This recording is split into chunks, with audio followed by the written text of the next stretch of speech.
Big breaths or deep breaths. So something that we wanted to talk a little bit about today because pretty much it affects us all and pretty much we see it all the time. From having done a hard workout down the gym, hard and fast workout maybe, and then all of a sudden the instructor will come over and say, take some deep breaths and it'll help you recover. The other instance you might be told to take deep breaths is if you're waiting to do a performance of some sort, going on stage, maybe you got to speak to a few people on that side, and someone will come up to you and say, you're feeling a bit nervous, and take a big deep breath. So is that actually helpful to us or not?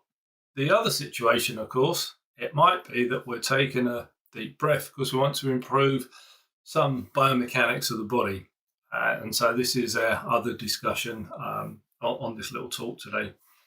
So if we're looking at deep breaths, then you might find that if you're doing it on a regular basis, pretty much every day, it could actually be detrimental to us because it's going to change the balance of your breathing. So you could be expelling a lot of carbon dioxide, but taking on more oxygen. And this will actually reduce the amount of oxygen that can flow around the body because we need a certain amount of carbon dioxide within the body so that we can release the oxygen. So we'll do more on that next time. So if we're doing deep breaths, like so, it can reduce, well, it will reduce the amount of carbon dioxide in the body. And if you start doing that every day, even after your workouts and that, you tend to find that you could actually be struggling sometimes with your breathing.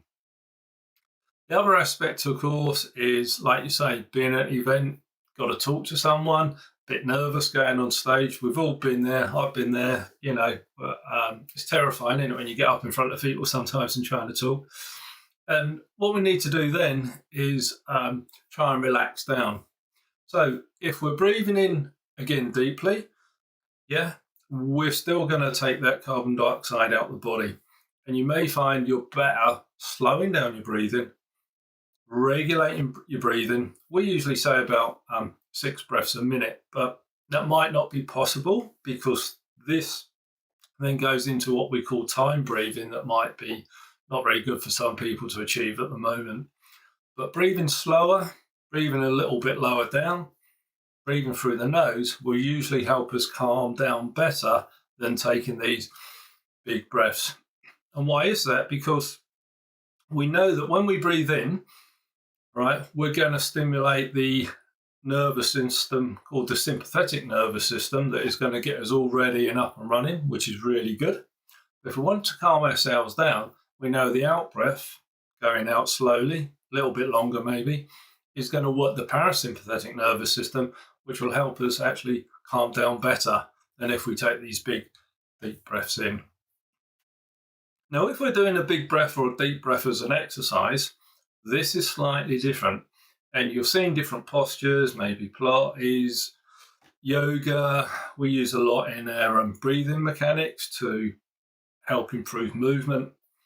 And what you're looking at is how well can you breathe, say, into the back or into the chest or into the side ribs.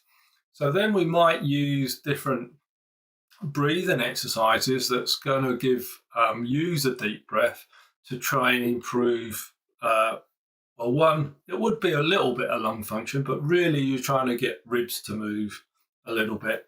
So ribs aren't really static and solid. They should give a bit of motion when you breathe in and out. We tendency is to breathe this way. And so if we're taking our deep breaths in this way, you can see even on this little clip here that I'm arching. Yeah. So I'm using my spine to do the movement. It's not actually my ribs moving very well. So by putting you in different breathing positions or using different breathing techniques with sometimes deeper breaths will allow us to get a better function and movement around the rib cage. Why would we want to do that is because it may help neck movement, it might help hip and back movement, so it can affect us all over the body. The other problem that we got sometimes with deep breaths is in conditions like asthma. And when we're talking about deep breaths and that, we tend to talk about, as we said before, the hyperventilation system, Where if it becomes chronic and we're taking these breaths in daily, regular, week in, week out, it can affect how we get air oxygen around the body and into the muscles to help us. And so breathing exercises to help reduce the amount of deep breaths that we have to do are very beneficial. It can take a long time to learn breathing exercises. Some people will pick it up in a few weeks, others will take longer. But the benefits you can usually see within a week or two.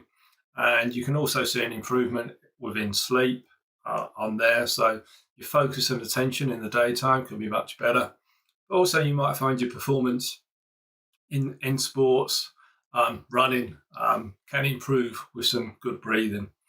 So I hope that's helped you a little bit today on learning a bit more about deep breaths, why we might use them, why they could be detrimental to us on that side.